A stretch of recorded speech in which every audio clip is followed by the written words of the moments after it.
Iran అది పెంచి పోషించినటువంటి ఉగ్రవాదులైనటువంటి Hamas, Hezbollah, Houthi, Islamic resistance force వీళ్ళందరూ గత కొన్ని రోజుల నుంచి గొడవ చేస్తుంది ఏంటంటే రఫాలోకి వెళ్ళడానికి లేదు, రఫాలోకి వెళ్ళడానికి వీల్లేదని. వీళ్ళు ఇంతకుముందు ఏమైనా గాజాలోకి ఎంటర్ అవ్వమన్నారా? వెళ్ళడానికి వీల్లేదన్నారు. ఉత్తర గాజాలోకి వెళ్ళొద్దన్నారు, దక్షిణ గాజాలోకి వెళ్ళొద్దన్నారు, కాన్యూనిస్కి వెళ్ళొద్దన్నారు. ఇప్పుడు రఫాకి వెళ్ళొద్దంటారు. ఆ విధమైన ప్రెషరే చేస్తారు. వీళ్ళు చెప్పగానే అవునవును నువ్వు వెళ్ళబాక అని చెప్పేసి అమెరికా, యూరోప్ దేశాలు, నాటో దేశాలు చెప్తూనే ఉంటాయి.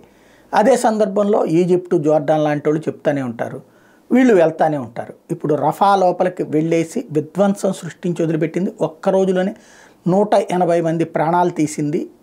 ఓ పక్కన ఇజ్రాయెల్. క్రమంగా చస్తున్న వాళ్ళల్లో 90% ఉగ్రవాదులే, 10% సాధారణ ప్రజలు కూడా.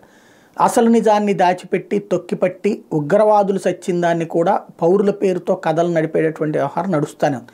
ఇరాన్ అదేవిధంగా అమెరికా మీద మరొకసారి ఒత్తిడి తీసుకొస్తుంది.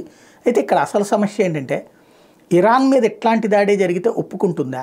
ఇరాన్ లోపలికి వెళ్ళి ఇట్లా చేస్తే ఇరాన్లో ఉద్యమాలు చేసి ప్రభుత్వానికి వ్యతిరేకంగా ఉద్యమించినందుకే నడి రోడ్డు మీద తలలు నరికింది, నడి రోడ్డు మీద తుపాకులు నోట్లో పెట్టి ప్రాణాలు తీసింది, ఇంక్లూడింగ్ లేడీస్తో సహా.